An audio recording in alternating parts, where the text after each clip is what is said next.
Tēnā hui tātou. Tui a te rangi e tūnei, tui a te papa e takotoni. Tui a rātou ko e hātu ki te pōuriuri, te pōtangotango, te pūi o te atu. He kure i tangi he mai aroha, nā te kiingi Māori takahi nei te nuku o te whenua. Kawa i ngā pale kawa ki ngā mate o te motu. Hoi no koutou e pīkau nei i o koutou mate, o tātou mate. Tātou katoa e tangi nei ki o tātou mate. Haere ngā mate. Ko te wairua e rere nei ki roto i a tātou. Ko ia tērā, tā mātou kōrero, ko Maria, ko Cassidy i nā kua nei. Ha kua pēhea te aho o te tinana, me rere ana te wairua, e ora ana te tangata. Te wairua ora e kōrero nei au. Hoi no, i roto i taua wairua ora, ka huri tuatahi kia Maria ki tana waiata, me te kōrero pēr āna, kātai kia Cassidy, ki tana karakia, me te kōrero pēr āna, ka hoki mai ki au, kei au te kupu whakamutunga o tēnei ata, o tēnei karakia, o te Nehenehenui. Nō reira tēnā koutou. Welcome to our karakia this morning. We were talking earlier before we joined that Maria was saying that her muscles are a bit done because of her kori this morning, but her wairua is flying. So that's a sign of good health. And the wairua flying is something that perhaps we can continue through with Maria shortly sharing a song with us and some reflections this morning, and then to Cassidy with his karakia and perhaps a reflection, and then to me to round us off. Tēnā koutou, kia ora hui tātou ka huri. Mauri ora e taku papa e tame mo te tūtaki te ao wairua ki te ao kiko, ki taku tūngane, taku huanga ki a koe Cassidy, e mihi ana ki ngā ringa rehe, ngā ringa whero e whakariterite ana i ngā āhuatanga o muri, mo te āhuatanga ki te karakia nei, tēnei au e tuku ana i te karamuhi o te aroha ki a koutou hoki.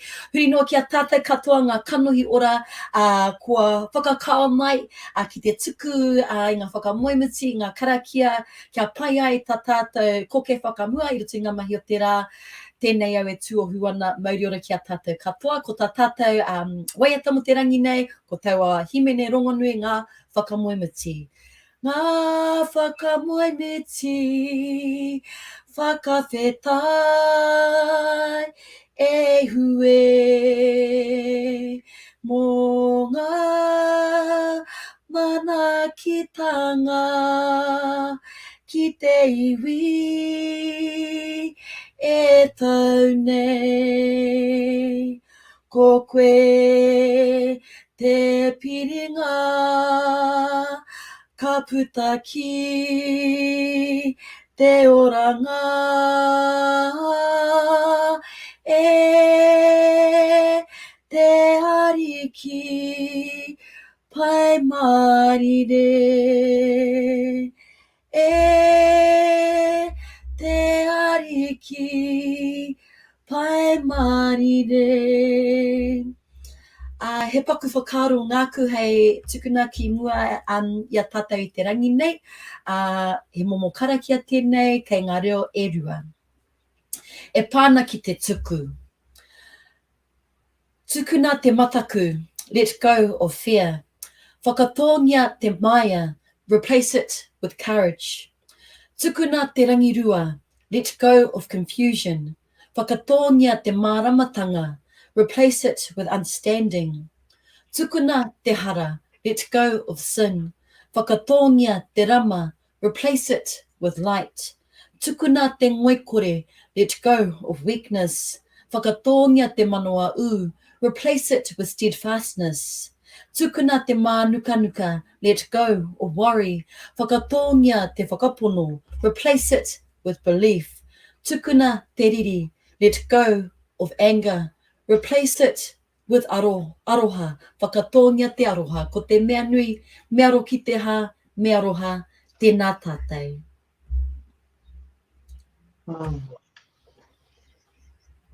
Ngi haro atahua ki nei e kutu. O tēnā tātou e te iwi. E mihi ana ki a koe, Maria, e o kupu. Kia inoi tātou.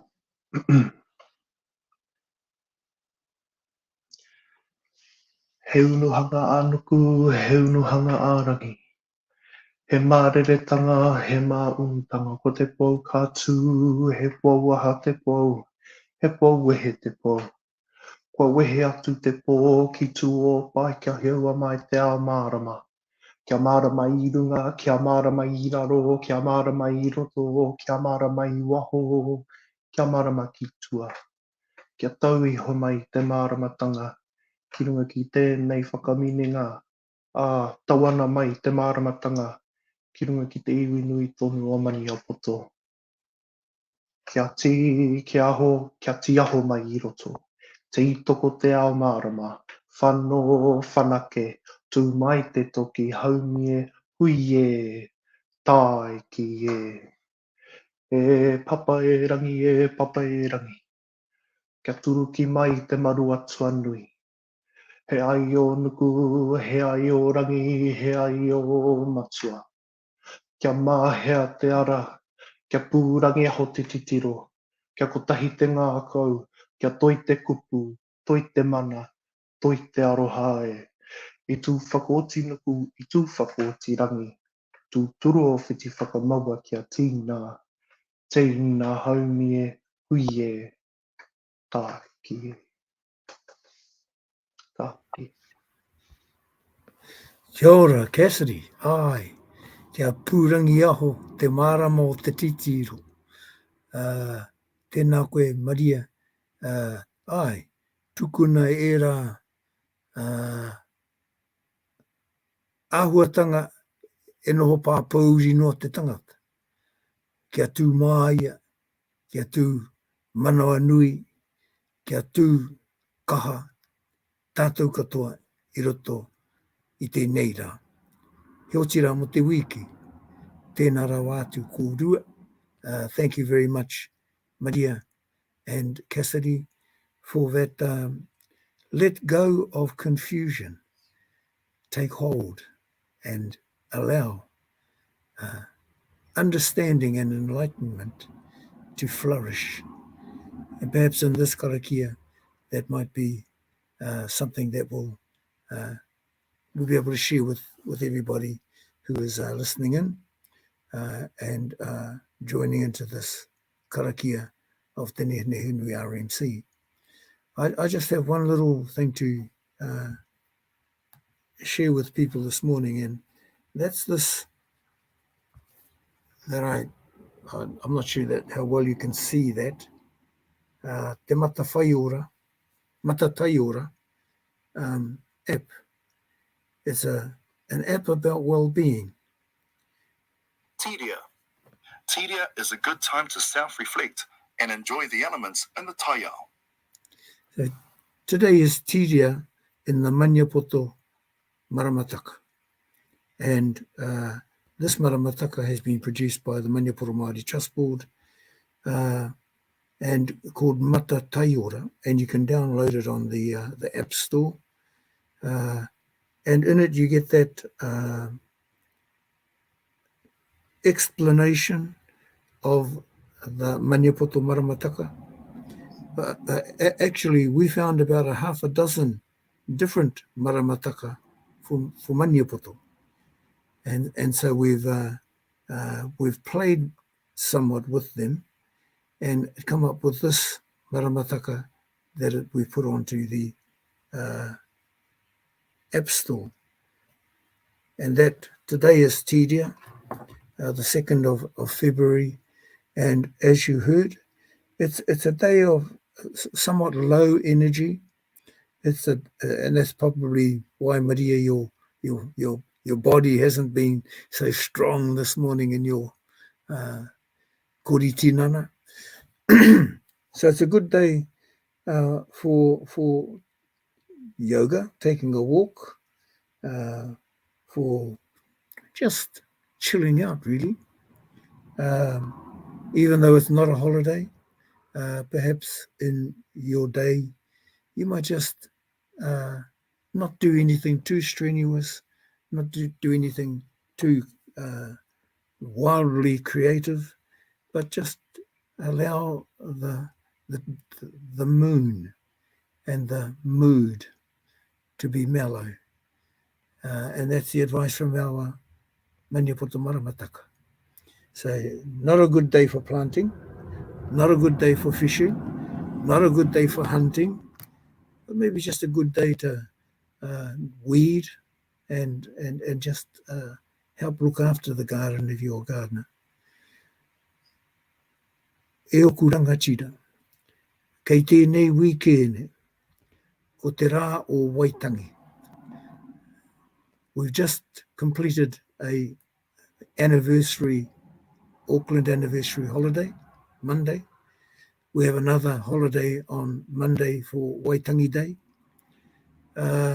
With this kind of machinery, we also said this morning earlier that because of the zooming and the other kinds of electronics at our disposal, sometimes you don't actually get a holiday on a holiday.